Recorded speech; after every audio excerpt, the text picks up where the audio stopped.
Góðan daginn, velkomin að fræðslufund. Gestur okkar í dag Þóra Jóhanna Jónasdóttir, sem dýralæknir gæludýra og velferðar á Matvælastofnun. Og hún ætlar að segja okkur frá nýjum lögum velferð dýra sem tóku gildi núna áramótin, ekki svo. Gjörðu svo vel. Takk fyrir að bjóða mér. Það sem ég langaði fyrst og fremst að spjalla við ykkur í dag hvað nýtt. Hvað hafa þessi nýju lög sem að tóku gildi 1. janúar 2014 breytt og hvað þau öðruvísi. Því að það eru miklar væntingar sem að hafa staðið til þessara laga. Að þau stígi skref áfram í átt að aukinni dýravelferð. Og þessi lög sem sagt felldu úr gildi lögin dýravernd frá 1994 og samtímis lög búfjárhald frá 2002. Og einmitt þetta orð vernd, samkvæmt gömlu lögunum þá bar okkur skylda að vernda dýr fyrir illri meðferð, en nú kemur sem sagt hugtakið velferð inn. Og þetta svona alþjóðlegur meðvitund útvíkkun á hugtakinu vernd yfir í velferð, af því að velferð spannar í raun og veru miklu meira. Í staðan fyrir að bara hindra að eitthvað vont sé að gerast við þau, þá eigum við faktist að láta þeim líða vel. Og markmið lagana, þessara nýju laga, einmitt að stuðla að velferð. Og það sem mjög eftirtektarvert og frábært að í þessum lögum búið að staðfesta að dýr eru skynigeta verur. Og mann finnst þetta kannski bara sjálfsagt, okkur finnst þetta sjálfsagt, en víða út heim þá þykir það ekki sjálfsagt. Það að segja að dýr eru álitin að hafa hvorki sál né tilfinningar og annað slíkt. Og það heilmikið skref fram á við að viðurkenna dýr sem sjálfstæðan einstakling sem hafa tilfinningar og já, ok. Og sem sagt markmiðið að stuðla að velferð og það kallað stundum þessi 5 frelsi. Það að þau eigi að vera laus við vanlíðan, við hungur og þorsta, við ótta, þjáningu og sársauka, við meiðsl og sjúkdóma, og það sem líka mjög eftirtektarvert að þau eigi að geta sýnt sitt eðlilega atferli eins hægt, langt og það nær, miðað við að við höldum þeim í okkar húsakynnum og okkar heimi. Í álöð? Já, mér skoðst að við séum að aðlaga þau okkar lífi. En þetta nýmæli að þau eigi að geta sýnt sitt eðlilega atferli. Gildissviðið, gömlu lögin frá 1904 sögðu að þau ættu að gilda fyrir öll dýr. Nýju lögin segja hryggdýr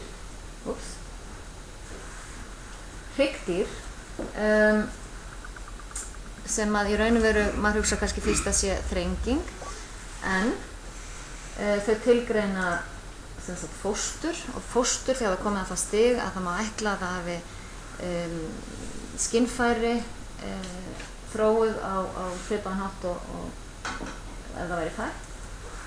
Tífætlukrabbar og smokkfiskar eru teknir fram.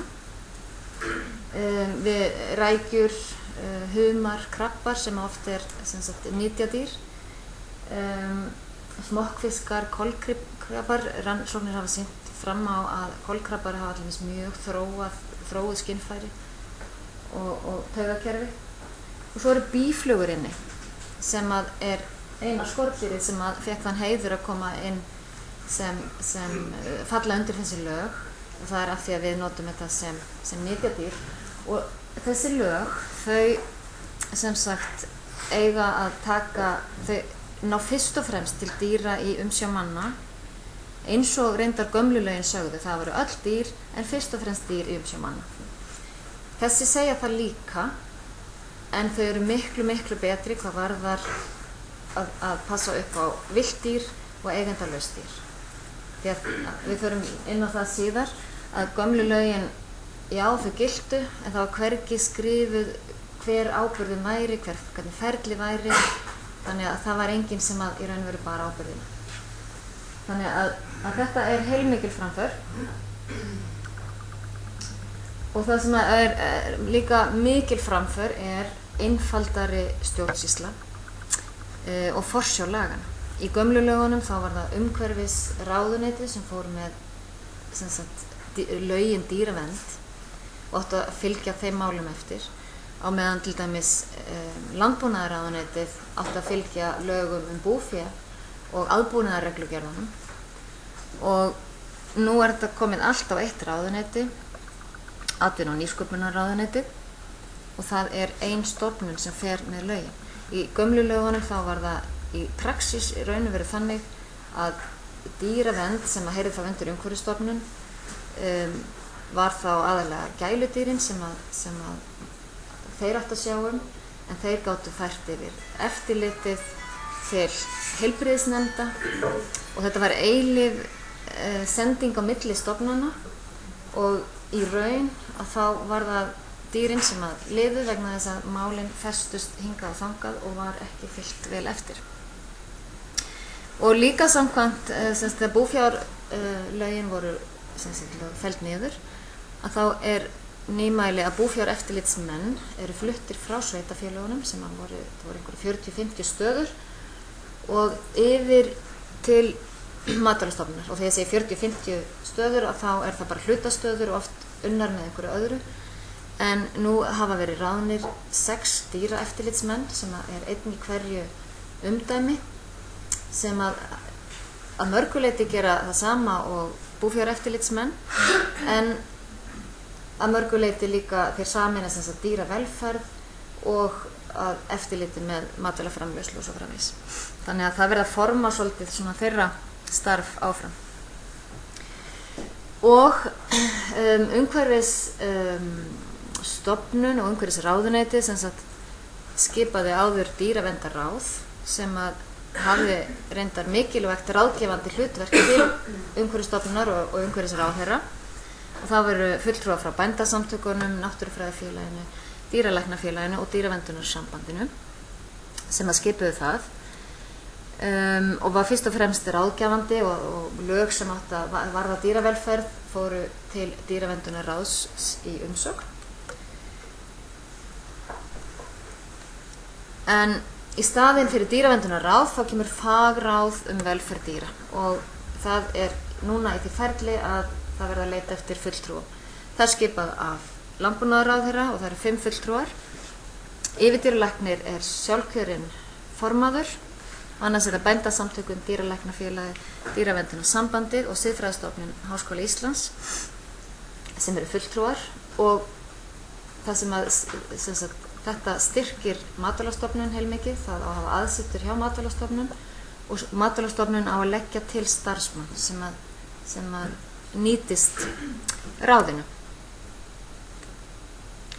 Og ef við kíkjum aðeins á hlutverk þessa fagráðs, að þá það að vera ráðgefandi, alveg eins og dýraverndarráð var reyndar, bæði stefnumótun og einstök álitaefni og þá að veita Matvælastofnun umsögn vegna dýratilrauna.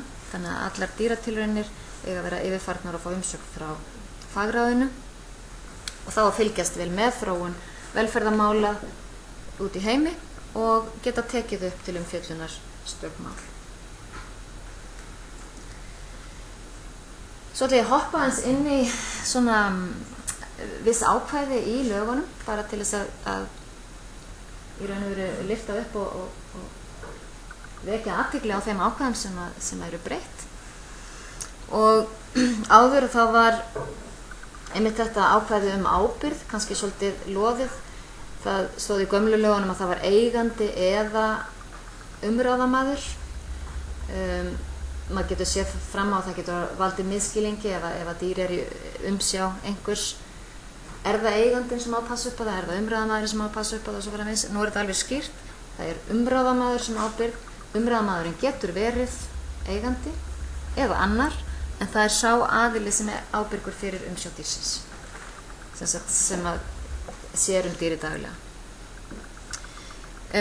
Og í stað gömlu lagana þar sem að stóð bannað að hrekkja dýr og meiða, að þá komið annað ákvæði sem mun víðara. Það sem sagt ill meðferð dýra óheimil og það mun víðara hugtak. Ill meðferð snýst hvernig dýrinu líður, hvort að það hefur nógan aðgang að fóðri og svo framvegis. Þannig að þetta miklu víðara hugtak heldur en var í gömlu lögunum. Og hjálparskyldan í grein 7, hún líka mun skýrari í nýju lögunum. Það að segja, ef að einhver einstaklingur verður var við dýr sem sjúkt, veikt eða bjargarlaust. Gömlu lögin sögðu jú, þú ættir að koma því til hjálpar eftir föngum, þú ættir að gera lögreglu eða dýralækni viðvart. Þú máttir eftir vill deyða það, en ekkert nánar það hvernig þú ættir að deyða það, ekkert nánar þá hvað lögreglan ætti að gera eða hvað dýralæknir ætti að gera, og oft þetta kannski bara dýralæknar sem við sína vinnu, oft þetta þá eigendalaus dýr, villt dýr, og hver ber þá ábyrgðina. Og þetta var mjög, má segja, illa haldið utanum í gömlu lögunum. Og sem betur fer að það þetta mjög skýrt í nýju lögunum. Það að segja sá sem að finnur dýr í þessu ástandi, hann á að láta lögreglu vita, og það bara lögregla, og lögregla á að meta aðstæður og ef til vill kalla til dýralækni. Og það sem mesta framförin, því að þetta var ofta að lenda á dýralæknum, bæði kostnaður og vinna, og að sjálfsögðu vildi ekki finnandinn greiða neitt fyrir, og þannig að dýralæknar almennt voru bara að taka þetta á sína könnu. En nú sem sagt búið að skilgreina ábyrgðina, og ábyrgðin komin á sveitarfélögin. Sveitarfélögin, þeim skylt að sjá til þess að sé gripið til aðgerða ef þeir tilkynnið einhver villt dýr sem eru í vandræðum, að þá sveitarfélögin skylt að grípa til aðgerða, og þeim ber að sjá kostnað.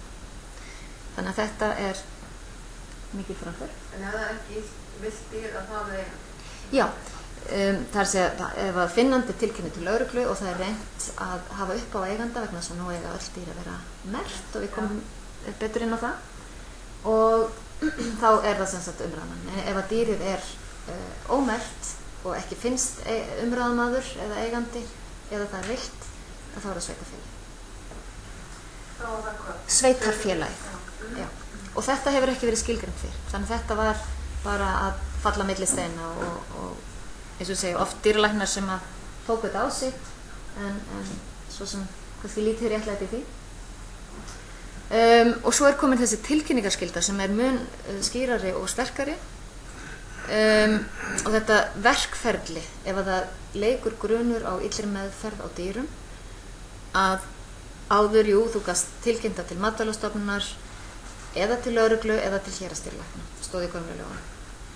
En núna sem sagt getur tilkynnta til Matvælastofnunar, og það hefur verið settur upp hnappur á heimasíðuna sem búið að gera svona tiltölulega áberandi og svona eltir inn á allar síður, þannig að þú getur alltaf smellt á hann ef þú allt í einu manst eftir einhverju. Eða þú tilkynnir til lögreglunar, og ef þú tilkynnir til lögreglunar þá ber lögregluna tilkynna til Matvælastofnunar, þannig að það dægi ekki uppi hjá lögreglunni. Og Matvælastofnun ber skylda til að kanna. Allar ábendingar þá ber henni skylda til að kanna á einhvern hátt, hvort að þetta sé á rökum reist. Og það stendur líka í lögunum að það má tilkynna nafnlaust. Og það sem sagt búið að gera það innan ábendingarhnapp, að þá getur valið hvort þú gefur upp nafn eða ekki. Og ábendingin maður verður bara að passa sig að gefa upp nógu mikið til þess að maður segi ekki bara götu nafn og ekki númer, þannig að það sé hægt að kanna það. En maður þarf ekki að koma undir nafni ef maður ætlar að gefa ábendingu. Það líka í nýju lögunum búið að leggja aukna ábyrgð á þá sem að starfa með dýr að tilkynna. Og svo tilkynningarskylda, hún vegur hærra heldur en þagnarskylda starfsmannsins innan heilbrigðiskerfisins. Þannig að lögreglan bara milliliður, hún rannsakar ekki það. Ef að Matvælastofnun leggur inn kæru, þá getur hún beðið lögregluna að rannsaka. En lögregla fer ekki upp á eigið einsdæmi, hún á að tilkynna til Matvælastofnunar.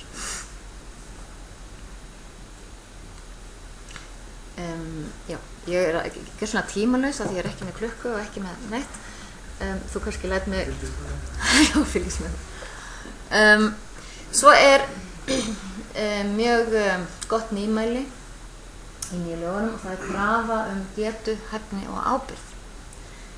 Og þetta hefur ekki verið áður í nýju lögunum, það í raun og veru var engin krafa. Já, ég greinlega voru að þunga á puttanum eitthvað hérna. Það er að segja, hver sá sem hefur dýr, hann skal hafa grunnþekkingu. Þetta er lágmarksþekking sem er verið að fara fram á þörfum og önnun viðkomandi dýrategundar. Og hann skal hafa nægilega getu til þess að annast dýrið. Og ef þú ert með fyrirtæki, þar sem þú ert með heldur dýr, að þá sem er rekstraraðili ber þér skylda til þess að tryggja starfsfólkið þitt hafi þessa þekkingu og þessa hæfni. Er það einhvers staðar boðið upp á námskeið? Já, það er í bígerð. Það er í bígerð? Auðvitað er náttúrulega hægt að sækja námskeið út í heimi og á netinu og slíkt. En við erum hjá Matvælastofnun að byggja upp líka bæði netnámskeið og önnur námskeið til þess að fylgja eftir þessum lögum. Og það er líka nýmæli að það er óheimilt að fela ólögráða einstaklingum einum ábyrgð á dýri. Það verður alltaf að vera lögráða maður þess einstakling sem að ber ábyrgðina. Og í gömlu lögunum að þá í raun og veru stóð að foreldrar eða forráðamenn ætti að sjá til þess að börnin fylgdu lögunum og ef þau gerðu það ekki þá ætti að straffa þau. En þannig að þetta er í raun og veru mun skýrar að það eru lögráðamennir sem að eiga að bera ábyrgðina. Og annað þetta það bannað að selja, gefa og afhenda einstakling sem ætla má ekki að aðbúna geta vilja til þess að reyna að taka þess á þessari tískusveiflu sem að kom svolítið yfir að vera að gefa dýr í raun og veru án þess að kanna eða jafnvel vita að viðkomandi hefði enga möguleika og kannski það eins og áhuga á að taka við þessum dýrum. Það hefur verið hænur og það hefur verið svín og það hefur verið alls konar dýr sem hefur verið að gefa við hinn ýmsu tækifæri og nú er það óheimilt og ef einhver gerir slíkt að þá í raun og veru mætti sekta fyrir.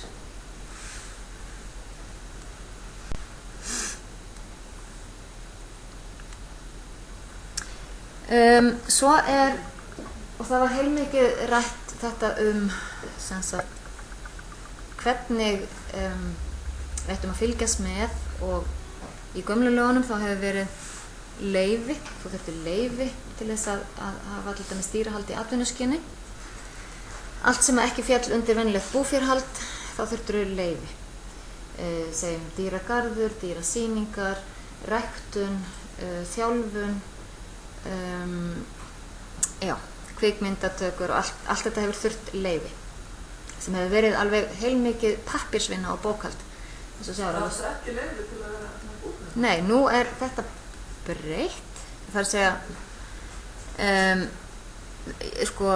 búfjárhald það er þú þarf náttúrulega leyfi til matvælaframleiðslu og leyfi til mjólkurframleiðslu og það er skráningarskylt. En það var kröfur leyfi, ef þú ætlar að hafa hundasýningu þá þurftir leyfi. Ef þú ætlar að hafa fleiri hunda en 6 og hafa ræktun þá þurftir leyfi og svo framvegis. En þessu er búið að breyta í að það er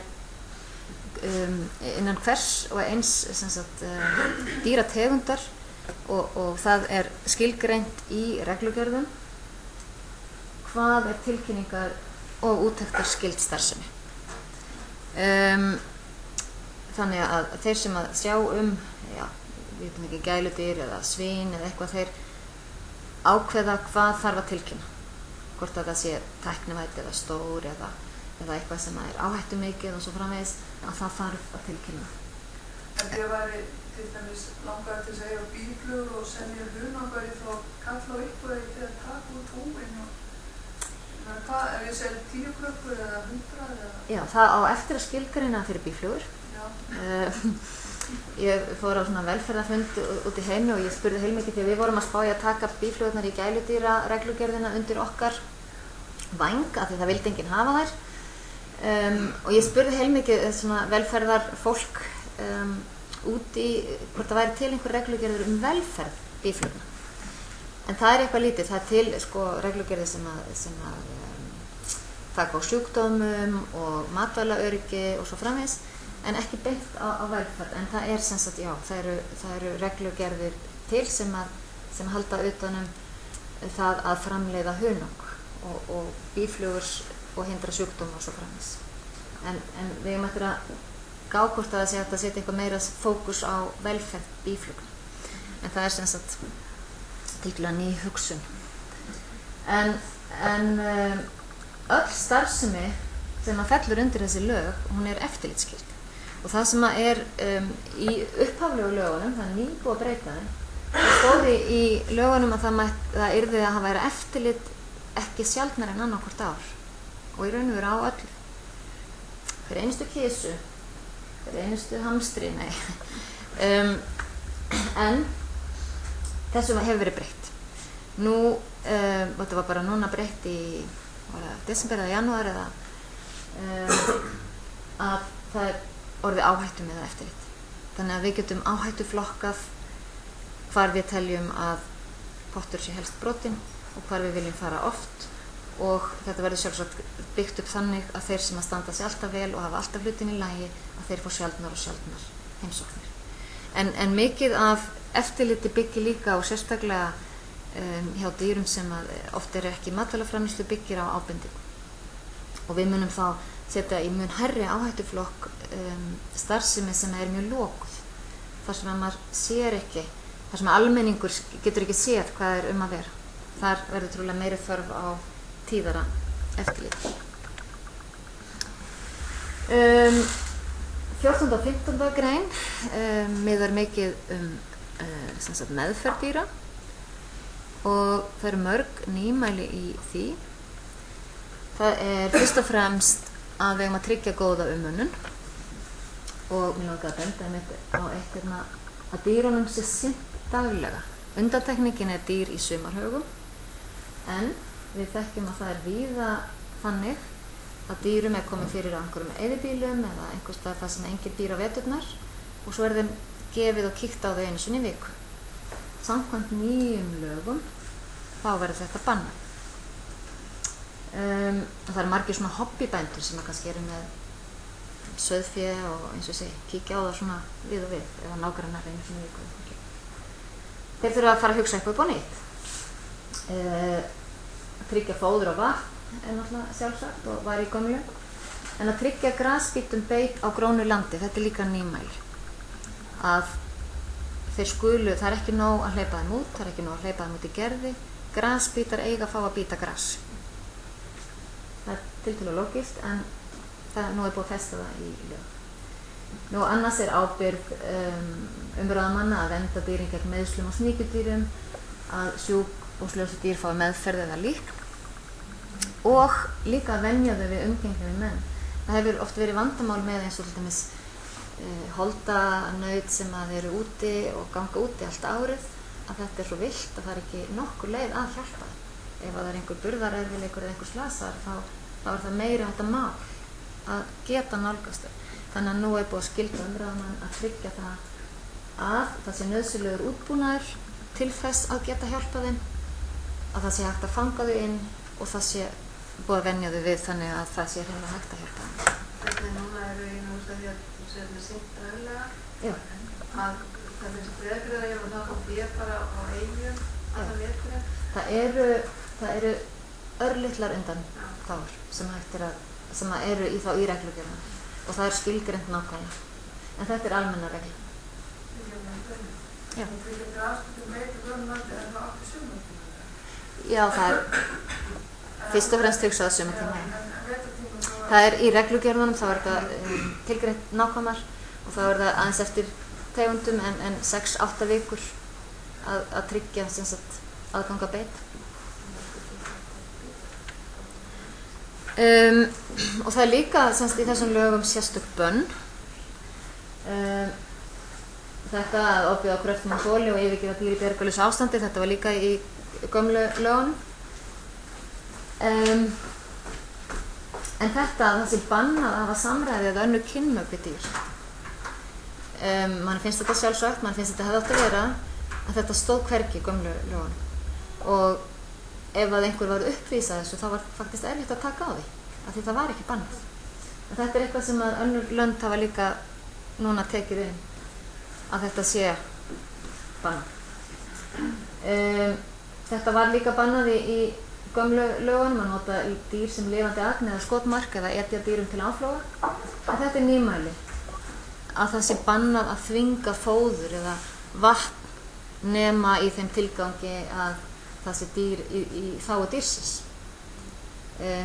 Og við þekkjum til svona gæsa fitulifur og svona eitthvað sem að þykir sums staðar vera góðmeti en byggir á slæmri dýravelferð að mínu mati. Og það er sem sagt núna samkvæmt nýju lögum. Er það líka bannað fyrir refaskyttur að vera með yllinga og kreista þá til að fá skotið mömmuna? Það kemur í raun og veru aðeins betur inn á það þegar við tölum viltudýrin, en já, það er náttúrulega alltaf hægt að teygja sér allt og toga með einhverjum túlkunum, en prinsipið er þetta. 16. grein tekur fyrir aðgerðir og meðhöndlun og það er alveg klárt að skurð- og læknisaðgerðir og meðhöndlun á bara framkvæma ef að það er velferð dýranna sem að er takmarkið. Og það er bannað að fjarlægja líkamsparta eða að gera fegrunaraðgerðir nema ef það eru læknisfræðilegum ástæðum. Stundum er það virkilega læknisfræðilegum ástæðum, eins og þessir hundar sem að fæðast í 3 sinnum á stóru skinni og þeir sjá ekki og þeir fá bólgur og allt þetta. En hvort þið verið fallir, ég veit það ekki. En það er reyndar, það má fjarlægja horn, það má fjarlægja spor af dagsgömlum hönum og það má gelda. Þannig að það eru líkamspartar sem við megum taka af því það hentar okkur. En aðra parta má ekki fjarlægja. Og það er krafa að deyfa, svæfa og verkjastilla dýr ef það verið að framkvæða sársaukafullar aðgerðir. Undanþegi frá þessu, og það er bara sjálfsagt var erfitt að taka á því og mjög sterk og gömul hefð að eyrnamarka. Það má eyrnamarka lömb og kýr ef þau eru yngri en viku gömul, þó að það sé til betri aðferðir til að merkja og þó að það sé óneitanlega við sársauki bundin með það. En í gömlu lögunum þá var til dæmis leyfilegt að gelda grísi upp að viku gömlum án deyfinga. Í nýju lögunum að þá er sem sagt dýralæknum einum heimilt að framkvæma meðhöndlun og skurð- og læknisaðgerð á dýrum. Í gömlu lögunum stóð það líka en það mátti þjálfa vissa aðila í eins og til dæmis geldingu. En það er reyndar opið fyrir að sem sagt leyfa öðrum en þá samkvæmt lögum dýralækna og heilbrigðisþjónustu við dýr og þar er það skilgreint nákvæmlega. Það eru sem sagt kannski dýrahjúkrunarfræðingar og það eru aðrir sem hafa hlotið einhver námskeið og þjálfun sem að þá mega sæða, fangskoða, klippa hala en nota bene þá með deyfilyfjum og verkjalyfjum og það mega líka aðrir örverkja. Þannig að þetta er orðið miklu skýrar heldur en var. Hvað var það þjálfun, sýningar og keppni að þá takmarkuðust gömlu lögin við bara dýr í keppni og önnur dýr sem voru þjálfun fyrir keppni eða eitthvað, það stóð ekkert þau. Þannig að nýju lögin taka sem sagt þetta gildir þjálfun, keppni og sýningar. En bæði hafa það sameiginlegt nýju og gömlu lögin að dýrin sem eru í keppni og þjálfun og sýningum þau að vera heilbrigð og þau að vera vel þjálfuð og undirbúin fyrir keppni. Það er bannað að nota deyfilyf eða hormónalyf sem að auka afkost. En eitt auka nýmæli í nýju lögunum er að það má ekki beita meðferð eða aðferðum við dýrið sem að skapa ótta eða skaða. Já. Það er ekki tekið sérstaklega fram með þessar rafbyssur eða stuð? Jú, það er tekið inn í reglugerðirnar og það kemur líka inn á tæki og tól sem ég kem aðeins inn á eftir. En takk fyrir að spyrja. Svo er 18. Greinin, gengur út á flutning og rekstur og það er svona almenn dýravelferð í því ákvæði, en ef við lítum á fyrir reglugerð flutninga er frá 1958, það var einhverja breytinga 1968 og jú, það kom einhver ný reglugerð útflutning hesta, en þannig að við höfum verið að vinna eftir raun og verið flutningareglugerð síðan 1958 sem að eiginlega kannski segja sér sjálft, það er orðið að mörguleyti úrhelt og ekki endilega, jú, sumt náttúrulega var að fókusera á dýravelferð en það var mikið sem þurfti að bæta. Og það hefur verið, núna verið að vinna í ráðuneytinu að nýrri flutningareglugerð og það gerir að mörguleyti fyrirmynd í Evrópubandalagsreglugerð flutninga sem kom 2005, en af því að Ísland er náttúrulega í raun og veru miklu minna og það er ekki þessir stórflutningar sem að vara sólarhringuna saman, að þá er hún kannski meira aðlöguð að íslenskum aðstæðum, en hún er bara í umsögn núna, þannig að það er að detta inn tiltölulega ítarleg og að mínu mati góð reglugerð hvað varðar flutninga sem að á það stóð í þetta ákvæði í lögunum. Ræktun, það er nú, já, í raun og veru nýmæli að ekki kannski að dýr til ræktunar eiga að vera heilsuhraust, en að æxlun sé óheimil ef hún hefur neikvæð eiginleika á heilsu eða atferli eða að afkvæmin geta fengið þessi neikvæðu áhrif og dragi úr getu til að sýna eðlilegt atferli. Einar? Jú, því að það sem að er hugsunin á bakvið og það er í raun og veru þetta er svona vöknun sem er að gerast víða í heiminum. England fyrir nokkrum árum bannaði til dæmis, það á að reyna að taka þetta svona nokkur skref í einu. Ræktendur og líkotni meðvitaðir það, en við erum að tala til dæmis ef við tökum hundategundir sem að hreinlega hvorki geta parað sig né fætt, það enda bara alltaf með keisara og þess vegna ef maður myndi bara taka þetta alla leið frá fyrsta degi þá leggjum við bara niður nokkrar hundategundir. En í reglugerðinni þá er þetta aðeins leyft aðlögun, þar að segja maður leyfir 2 keisara en ekki fleiri og maður sem sagt já, maður á í raun og veru ekki að leyfa sæðingu af því að hundurinn getur ekki parað en af öðrum ástæðum þá getur maður leyft sæðingar. En þetta er sem sagt mjög gott nýmæli til þess að vekja til umhugsunar og það er ekki bara að geta parað sig, þetta snýst líka að geta andað, að geta gengið án þess að fá brjósklos og allt, þannig að þetta snýst meðvitund heilbrigði og velferð dýra. Sem sagt, stemma stigu við öfgafullri ræktun. En svo er líka til fólk sem maður sem heldur hunda og læðurnar eru bara sígjótandi bara allt á. Já, það er tekið því líka í reglugerðinni og það er ákveðin tíðni og ákveðna kröfur sem að þurfa að vera aldur. Þannig að það tekja á því tiltölulega ítarlega í nýrri reglugerð. Hvað var það gældi? Tilraunir kennsla og læknisfræðileg starfsemi, þar sem þegar við notum dýr í þeim tilgangi að í okkar eigin þágu. Áður var sem sagt tilraunadýranefnd, í henni var yfirdýralæknir og fulltrúi frá siðfræðideild Háskólans og einhver fulltrúi með reynslu á sviði dýratilrauna. Þessi nefnd hefur sem sagt verið lögð niður eða felld niður, eða ég veit ekki hvort að það var brugðið fyrir á fæti en allavega hún er hætt. Núna er það Matvælastofnun sem að veitir leyfi samkvæmt umsókn ætla ég að segja. En Matvælastofnun verður að fá umsögn fagráðs sem að þeim munið að sjálfsögðu var sem sagt líka fulltrúi frá siðfræðideild Háskólans og já, annað. Þannig að það færa því þá eftir þörfum eða með vissi... Eins og við erum að setja upp núna, þá verður það fast einu sinni í mánuði. Já. Og ef það er akkurat ekki einhverjar umsóknir inn á borðið sem að þarf að afgreiða, því við ætlum að reyna að koma reglu á þessar umsóknir, þannig að þær séu afgreiddar, það sé svona garantí að þú fáir afgreiðslu á mánuði. Og ef við höfum einhver umsóknir til að fjalla að þá myndum við að vera heilmikið hægt að fjalla þróun velferðarmála og átök sem mann langar að gera þar.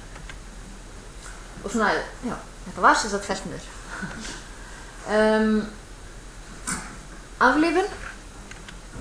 Aflífun skal vera gerð með skjótum og sársaukalausum hætti, segja lögin. Allavega eins sársaukalitlum og hægt er. Og í íslenskum lögum þá segir að þau skulu svipt meðvitund fyrir aflífun, nema ef að aflífun í sjálfu sér felur umsvifalaust meðvitundaleysi. Og þessi lagagrein hindrar að það sé hægt að blóðtappa dýr áður en þau eru aflífuð. Það er að segja svona gyðingaslátrun og kossa og þessar aflífanir sem að miða við að dýr séu blóðtappuð eða blóðtæmd áður en að þau í raun og veru eru deyfð aflífuð. Hvað er svínakjöt? Það er svín? Jú, það má alveg, þú meinar að því gyðingar vil ekki borða svínakjöt? Já, það eru öll dýr skulu deyfð, öll dýr í umsjá manna. Já, en það er sem sagt, þá eru þau búin að missa meðvitund. Það er það sem að málið snýst það er að dýrið finni ekki til sársauka,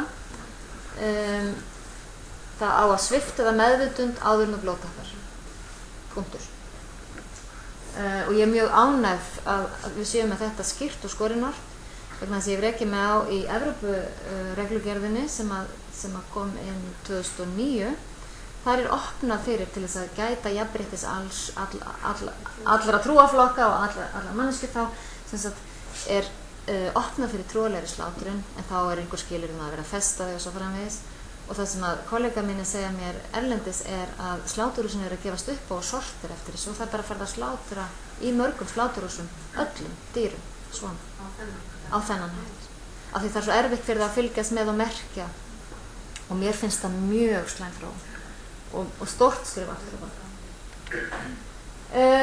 Það er óheimilt að drekka dýrum, það er nýmæli, nema að þú ert minkur. Og ég veit ekki hvað þetta skinn gerði af sér til þess að vera undanþegin. Og er þetta í lögum? Þetta er því miður í lögunum. Ég ætla að leyfa mér að segja því miður því að ég sé ekkert rökrétt samhengi í því að minkur skuli finna eitthvað minna. Einar? Þetta er náttúrulega mjög svona spennt mál sko, því að það er að veluramenn fyrir að búið til drekkingar. Og meðan þú... Því sem var náttúrulega alveg klálega einfýst að ángist og sársauka þegar það urna. Sjálfsögðu. Og á sama tíma tekið inn náttúrulega bíflugur í dýravöld þessum dýrum og framlega. Já, og á sama tíma kæru við eigendur annarra dýra sem drekkja þeim. Má ég spyrja, hvaða þrýstihópur er það sem getur Það er sjálfsagt, ég myndi halda að þeir sem hafa hagsmuna gæta mest að mega drekkja minkur sé þeir sem eru með æðavarp og fuglalíf og... Það séu æðabændur? Ég ætla ekki að segja, ég þekki það ekki. En ég sé fyrir mér hagsmunahóp og jafnvel áhuga fólk viltafugla og eitthvað, ég veit það ekki. En miskusti, þetta skinn lendi þarna. Það sem svo þetta má segja, er þetta ekki bara ástæðan fyrir að drekking er áhrifaríkasta aðferðin til þess að Ég hugsa að það sé bara hreinlega auðvitað. Að það hentar okkur, að þetta er aðferð sem að... Þetta er áhrifaríkasta aðferðin. Ef þú ert að meina áhrifarík upp á það að hann taki sem flestan fjölda minka án þess að hafa mest fyrir því, þá já, það er seg. Það er líka nýmæli að það er óheimilt að aflífa dýr með útblæstri véla. Nema loðdýra, en þá reyndar með vélum sem eru hannaðar í þeim tilgang. En við skulum vona að þær séu, og nú segir svo sem fólk sem hefur lent í því að sofna undan koltvísýringi og næra bjargast, að það svo sem kannski fann ekki neitt, en það er allavega búið að banna þetta. Er það göðsuna alveg? Er það alveg að gasa? Jú, en það er þá með vélum, já, það má nota koltvísýring og það í, en ekki útblæstri véla. Það kannski svolítið annað. Það ekki heimilt að skemmta sig við að drepa dýr og ekki heimilt að keppa og það líka nýmæli, mann finnst það sjálfsagt, en það sem betur fyrir núna komið inn í lögin. Ég orðið að reyna út á tíma það? Þetta bara, kannski. Það þýðir þá sem þetta að það má enginn hafa gaman að því að fara á veiða. Jú, en þú mátt ekki gera það í þeim tilgangi. Ef þú ert bara að gera það af því finnst það gaman og skilur svo dýrið jafnvel eftir, að þá hægt að senda þér.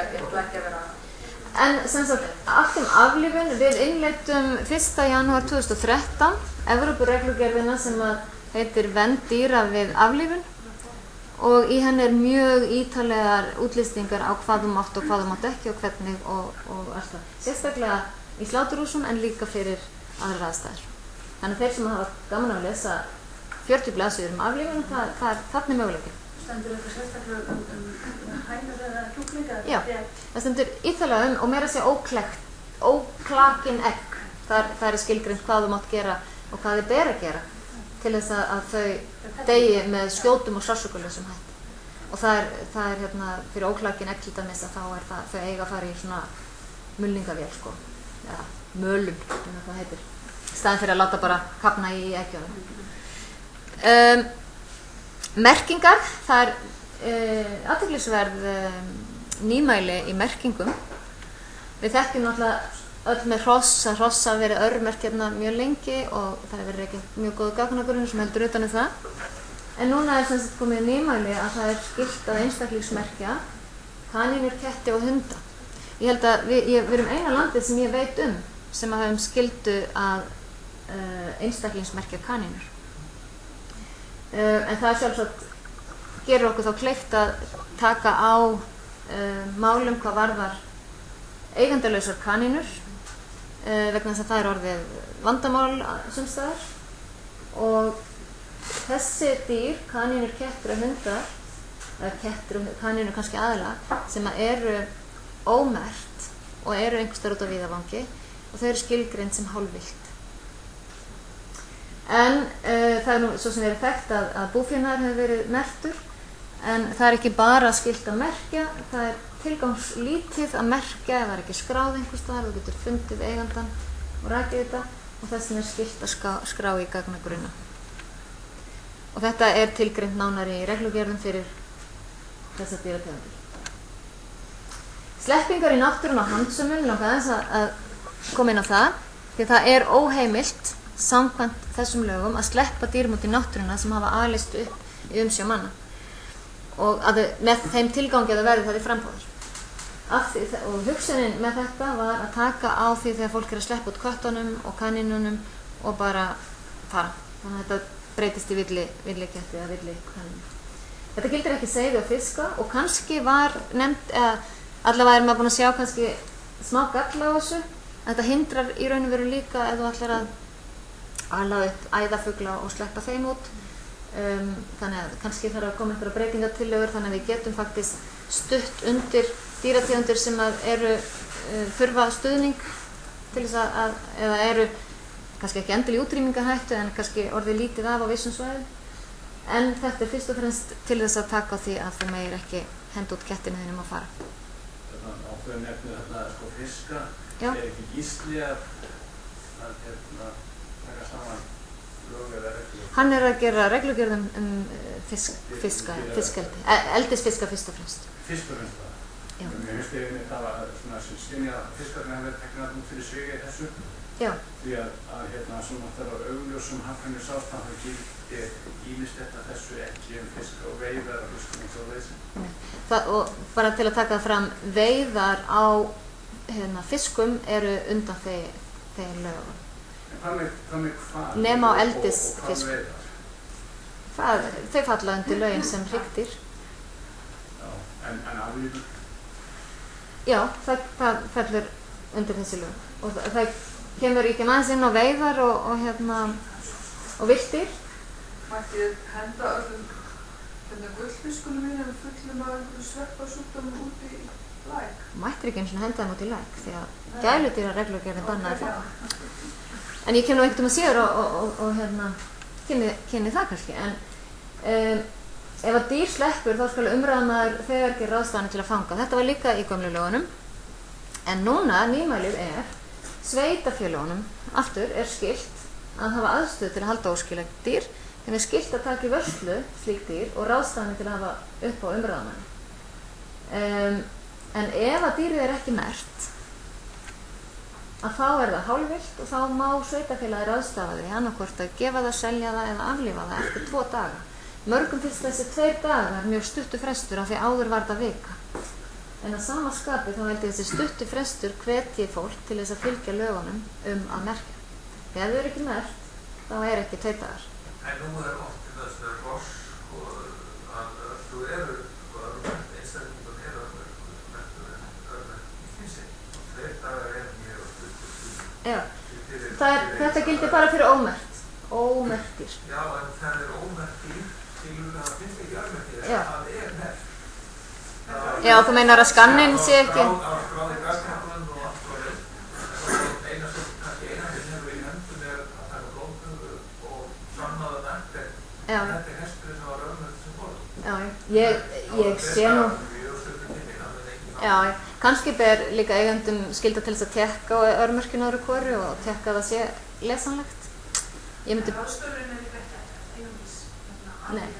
Nei. Og ég hugsa nú að þetta sé fyrst og fremst já, með hrossa var vika reyndar stóð vika með önnur dýr. En þetta svona, ef að dýrið ómerkt, að þá þetta orðið 2 dagar. Það líka komið inn nýmæli sem að mér finnst mjög gott og fyrir okkur sem neytendur. Það komið krafa merking á vörum sem unnið úr dýrum og það sé hægt að tryggja að það sé rekjanleiki á þessum vörum. Við getum vitað við hvað aðstæður þetta dýr og við hvað lög giltu í því landi sem það kom frá og það hægt að takmarka og banna innflutning á dreifingu ef að þessu ekki fylgt eftir eða ef að við teljum að framleiðslan á þessari dýraafurð brjóti í bága alvarlega við dýravelferðarlög. Þannig að þetta mjög gott ákvæði.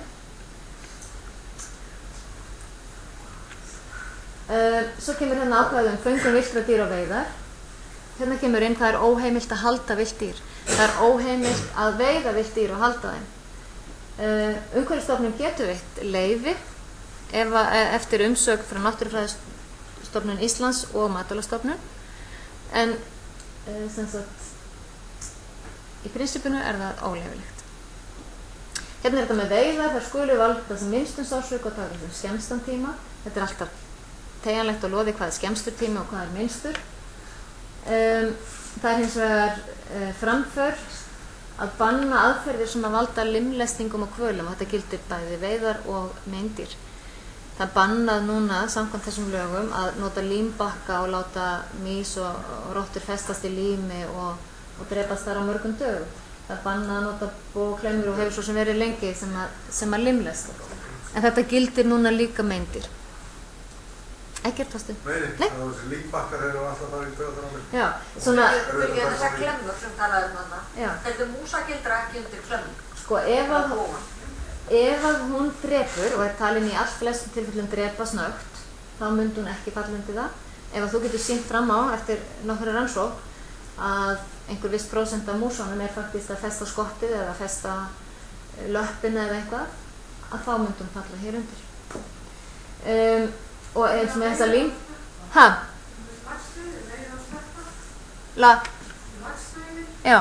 Já, það samkvæmt lögunum, þau ná ekki yfir sportveiðar og veiða sér til matar.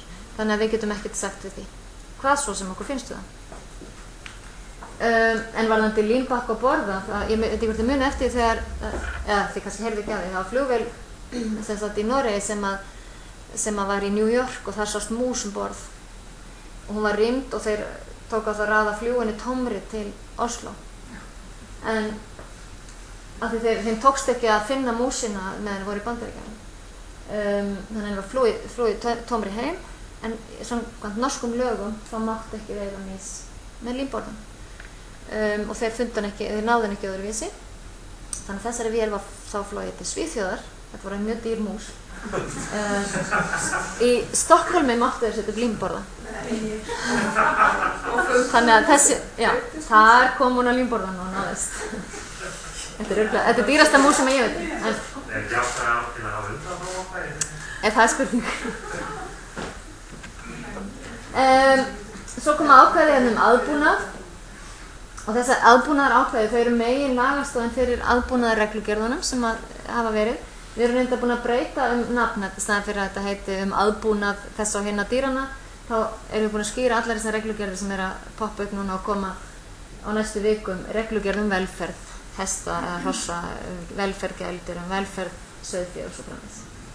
Þessar lagaákvæði greina til lágmarkskröfur, hvað umhverfi, hvíld og næring og öryggi og heilbrigði og eðlilegt atferli.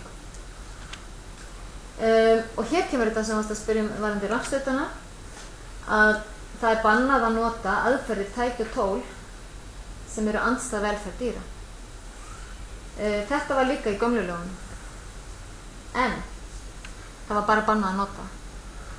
Og það sem er alveg dásamlegt nýmæli það er bannað að kynna og dreifa þessum tækjum líka. Hvað er þetta að tala um? Hvað er tæki? Til dæmis rafmagnshálsólar, til dæmis gaddaólar, hvað svo sem það er sem að við teljum að sé andstætt velferð dýra. Það er meira tekið fram í reglugerðunum. Það er af því að síðast í desember var flutt inn svona græjur, tollurinn hafði samband við mig, má þetta? Það er bara því miður, ekki fyrir eftir 1. janúar, þá getum við stoppað dreifingu, sölu. Við máttum ekki banna fólki að kaupa þetta, við máttum ekki banna fólki að selja þetta, en það var bara bannað að nota þetta. Búrtistangir sem voru Búrtistangir, nú getum við tekið af því. Var ekki hægt að taka á því þá? Nei, það var ekki hægt að taka á því þá. Búrtistangir eru svo sem bara geldingatangir sem að gelda með því að klemma strenginn og allt í lagi með það ef það eru notaðar samkvæmt deyfingu, svæfingu og verkjastillandi. En þær voru mikið til, vitað notaðar af ófaglærðum einstaklingum sem að hvorki deyfðu né gáfu verkjalyf. Og aðeins varðandi dreifingu þarna? Já. Verður innflutningur undir dreifingu? Já. Af því það er sem sagt, hefur við allavega túlkað sem dreifing og sala, já. Þannig að nú, og ég ræddi það við tollinn bara í desember, frá með 1. janúar er bannað að flytja þetta inn. Ef þið verðið þessi vör, stoppið það. Komin aðeins yfir á tíma hann? Já, en þetta er alveg bara búið.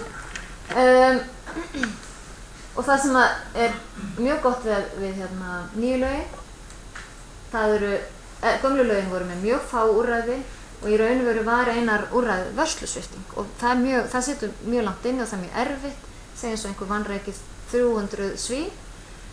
Það er mjög erfitt að taka út 300 svín og finna nýtt heimili og samanskapi kannski erfitt að fjarlæga viðkomandi af staðnum, hann á heima þarna og svo framvegis. Þannig að nýju lögin eru mjög fleiri úrræði, það er að stöðva starfseminni, það er að gefa dagsektir og að sjálfsögðu vörslusviptingu ef að þörf er á. Þannig að við erum með miklu betri tól í höndum.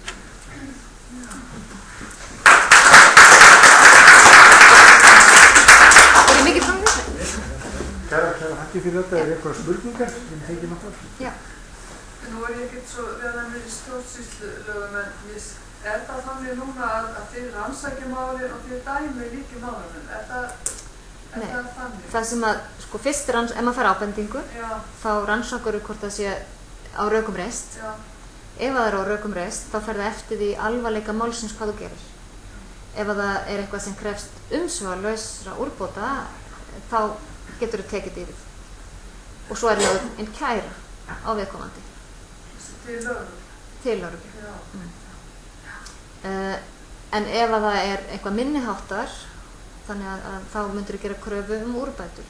Og þetta er í svona vissu ferli, viðkomandi fær alltaf andmælarétt og svo framvegis, nema ef það er mjög alvarlegt, þá er strax gripið inn og svo fær viðkomandi andmælarétt. En þessi andmælaréttur og möguleikin á að koma með sína hlið á málinu, hann er alltaf til staðar.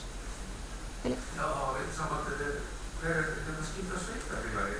Þegar í gamla bæða þá settum við bara forðarkjörskumanni eða það var einhver kamlingar sem leikum eða bóðum eða maður heilt hann á tekníkar og þá hafði maður sambandið forðarkjörskumanni og hann hjálpaði þá til og kom kannski líkulega og þá farið yfir þetta Sveitarfélögin eru nú ekki lengur með þetta sem sagt, fóðureftirlit og öflun hagtalna eins og þeir voru líka með. Þeir hins vegar hafa fengið á sig meiri sem sagt, kröfur hvað varðar að verða að grípa til aðgerða ef það er eigendalaus og villdýr. En núna væri það Matvælastofnun sem eftirlitsstofnun og stofnun sem er skylt að framfylgja lögunum sem að myndi gera kröfur úrbætur. Fenguð þið einhverja fjárveitingu í þetta? Ég hugsa bara aftur þetta var að notaði framvækjastum en sveitarfélagana ekki. Já, það var einhver fjárveiting en hún... Já, það er náttúrulega kannski... Ég sé ekki fyrir mér að dýraeftirlitsmenninni fari að gefa þeim sem að náði ekki, sko. En þannig að það er engin fjárveiting til þess. Já. Í raun og veru þá er þeim umráðamanni, já, þetta er oft bara félagslegt vandamál. Sveitarfélaginu er sjálfsagt að aðstoða þennan aðila eins og hægt er fyrir hann, en það verður sjálfsagt að finna aðra lausn fyrir dýrið sem að, já. Nú er þessi lög bara rannin og það er vísar í það að ég semja reglugerðir við þetta. Já. Síðast þá held ég ekki 15 ára að semja reglugerðir í dýratilraunir, það stóð í gamli dýratilraunir. Er þessi vinna komin af stað? Já, hún er meira að minni umsögnum. Við fengum ekki svo mikið sem 15 mánuði. Við fengum, sko þetta var sett af stað í vor. Já, ég segi það. Við fengum ekki einu sinni 15 mánuði, sko. Þetta var sett af stað í vor. Það var krafa á að skila reglugerðunum í miðjan október. Flestir urðu að teygja það fram í nóvember. Öllum nema einum er búið að skila inn. Og sumar eru búnar í umsókn og aðrar eru í umsókn. Þannig þær eru meira að minna allar að detta inn, þá eftir að taka dýratilraunir, þá eftir að taka dýragarða. Við ákvaðum að áður var það inni dýrahald í atvinnuskyni. Það verður eigin reglugerð. Þannig að það eru og loðdýrin, það er að segja kanínur eru eftir. Þannig að það eru svona einstaka þættir sem eru eftir en flestu búfénaðurinn og gældirinn eru nánast tilbúið. Þannig að fyrir páska reikna ég með að flesta verið komar. Fyrir Þorvaldur? Það var þarna að stemma í fyrirlessunni þá varst að tala tilkynningarskyldu varðandi slösuðu dýr eða dýr sem að þau aðfinningu og ég sé ekki alveg fyrir mig þetta ferli sem er þarna, tilkynning til lögreglu, Matvælastofnun, sveitarfélag ber að bregðast við og svo framvegis. Ég meina, hver á að taka ákvörðunina? Hver á að ákvarða hvað ég gera við dýr sem að segjum bara þessi ákeypt dýr sem farið með til dýralæknis, það er illa haldið. Hver á að taka ákvörðunina hvað það á að gera? Er það sveitarfélagið eða dýralæknis? Nei, það væri faglegi aðilinn sem að metur, og ef að lögreglan kemur á staðinn og dýrið er mjög slasað og lögreglan er heimilt að meta í raun og veru, ef að lögreglan upplifir þetta dýr er í það mikilli neyð að ég verða að aflífa það strax og það lögreglan næri ekki dýralækni til þess að fá innan þess tíma sem það telur ásættanlegt að dýralæknin komist á staðinn eða ná að tala við hann í síma, þá má lögreglan samkvæmt lögunum aflífa dýra á staðinn. Þeir búin að tryggja þess? Þeir eru... Nei. En það er þetta mat að ef að, og það er til þess að geta haft þennan möguleika, ef að dýrið er virkilega bara, það liggur löpp þarna og dýrið er í lemstri, að þú megir aflífa það. Verður það með öllum að ekki eigendur sem kemur fyrst að staðum aflífa? Hann má aflífa það, en þá er það samkvæmt 21. grein og það er með skjótum og sársaukalausum hætti og þá vísa því þessar aflífunar ákvæði. Áður var bara að það máttu aflífa. Það var ekki tekið fram hvernig, en það er ekki alveg sama hvernig þú aflífar. Ef þú keyrir á fugl og hann spriklar á götunni með skjótum og sársaukalausum hætti, þá máttu aflífa hann. Já, það er eftir á 21. grein. Já, ég myndi bara alveg að verður búin að lesa 21. grein. En prinsipið er skjót og sársaukalaus háttur. Ég lendi inn í því að hvort sem að koma inn með larkaðan bugl í kjæftinu. Tókstu skjótan og sársaukalausan? Í miður, það gerði þetta. En sko ég alveg tala því miður þá var lögreglan misnotað þess ákvæðisum. Tekið réttar ákvæðisum. Aflíða ástæðulausar. Algjörlega ástæðulausar. Já, ég þekki það. Ég hef komið sjálf að lögreglu við að ætla að fara, það var reyndar úti, að skjóta dátir sem ég spurði býta akkuru. Ég bara keyrði fyrsti aðilega. Akkur ertu að fara að skjóta það? Jú, það getur ekki staðið. Ég bara reisti það við og það bara stóð það. Það var bara svo hrætt. Það eina sem var að þessu dádýri, það var bráka ribbi. Þannig að, og þeir treystu mig þegar ég held að ég væri að veiða mér í matinn þegar ég sagði ég ætla að taka þetta dádýr. Að þeir eltu mig alveg inn á klíník, þannig að ég var búin að taka röntgamynd af dýrinu. Og þá loksins fóru þeir að trúa því að ég kannski ætlaði ekki að éta það. Þeir hafa ætlað að hitta það. Hver borgar? Er það þannig að sveitarfélagi borgar þetta? Ríkið borgar. En hér er það sem sagt sveitarfélagi.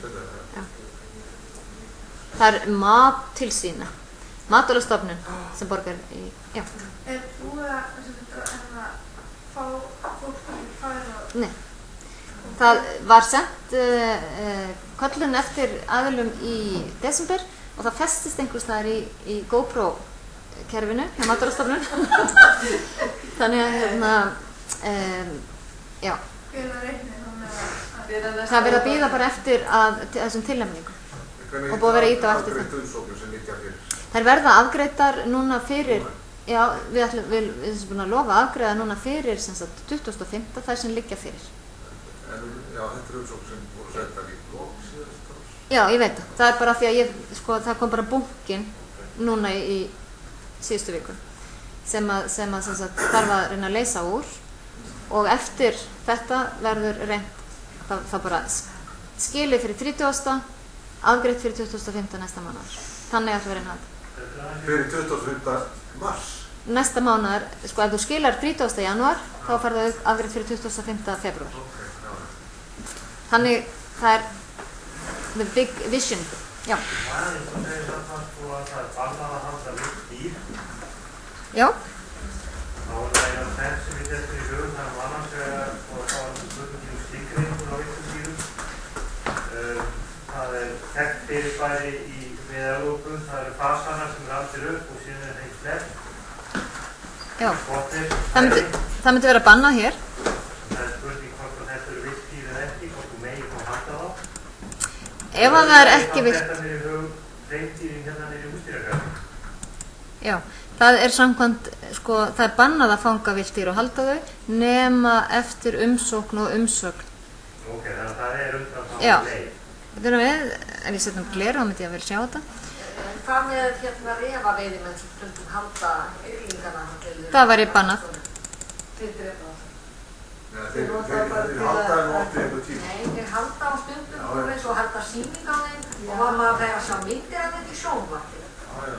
Í Íslandi í dag. Þetta er sem sagt óheimilt að halda vilt dýr, Umhverfisstofnun getur veitt leyfi til föngunar. En það þarf umsögn. Já, þetta er föngunar, þetta er ekki til að halda þau. Nei, en föngunar og þá, sko föngun, skilgreining á föngun er að þú ætlar að hafa það í lífi. Hitt væri veiðar eða þú ætlar að drepa það, sko. Það er skilgreining sem er fremst í lögunum. En það væri samkvæmt þessu bannað að veiða yrlinga, halda þeim hálft sumarið og sleppa þeim svo. Og sleppa, já. Við vorum nú eins og með reyfabúrið þegar við viltum. Það er eitthvað Já, það er þessi undanþága, þessi gluggi í gegnum Umhverfisstofnun. En þegar það fylgir hann bannaður? Hæ? Fjalarköttur bannaður? Fjalarköttur? Já, það er ekki vísna. Hvað er fjalarköttur? Þetta er fjöl sem vippar þannig að... Já, þá áttu að drekja þeim. Það er bannað. Ég En þurfti að... ef þú segir að músin sé vingur, þá má... Já, en hún er ekki vingur. Ég þurfti einmitt að fjarlægja fötu frá gömlum frænda mínum sem var búin að setja upp í eldhúsinu hérna nýlega. Það kom ég fram í miðjan janúar. En til dæmis þú ert að taka vilt Þú mátt, það undanþága ákvæði ef það þeim til sko aðstoðar og bjargar. Þannig að og eins og húsdýragarðurinn hefur tekið sko slasaða erni og fugla og svona og hjálpað þeim og svo sleppt þeim. Það er. Og hafa þeir þá bara almenna heimild þegar þeir eru að sækja? Nei, það þarf að sækja. Í hvað skipti? Já. Þeir voru lengi fyrir fálkar sem voru teknar fyrir akkurat þetta dýr, skilur. Já, akkurat. Já, fleiri spurningar? Ef ekki, þá bara kæra þakkir fyrir komið dýrandi. Við erum Ísari. Lístu ykkur ekki vel á það? Umsókninni? Ég er bara með þetta núna. Ég var að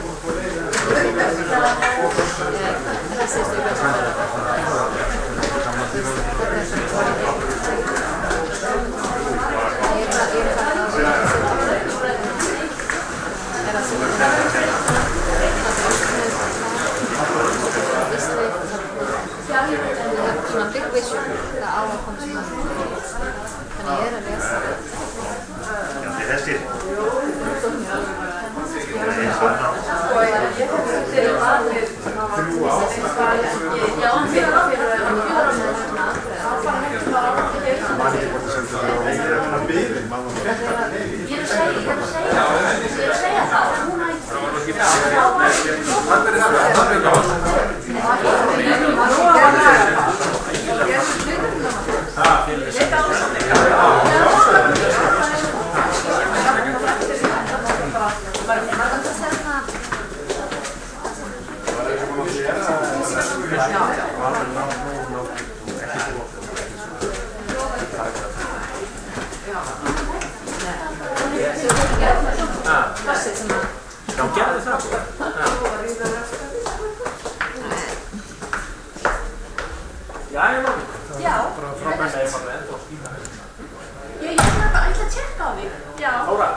ef við gerum það með skjótum, sársaukalausum hætti. Já, en málið er það? Málið það í 1099, þá sagt nákvæmlega hvað ein persóna má snúa marga fugla úr hamstinum í einu. En sjálf aðferðin viðurkennd, já. En ég var að segja sko að þegar ég var í Noregi, þá var það að tala á tímabili að þú þurftir að rota því að þú snerur á hálsliði að það voru hausinn heilin ennþá sko virkur, þannig að það væri ekki skjótt. Þú þurftu fyrst að gera það meðendurlaus. Þetta var Magni Karlstad var alltaf að tala um þetta. Og ég bara að tala um því, ég þegar við vorum að hendast kjúla hérna maður, alveg 10 minútur fyrir 4 sem ég þurfti að aflega svona og ég bara, mér er svo erfitt að rota það sko fyrir okkur, mér er líka erfitt að taka á hálslið sko. Já, en hitt sko eiginlega hreinlega en... Hitt miklu og ég sko, auðvitað ekki vel vera einhver sekundu sem á eftir með meðnund en það hlýtur samt að vera þannig, þú erum að slíta haus af fjandar. En svo náttúrulega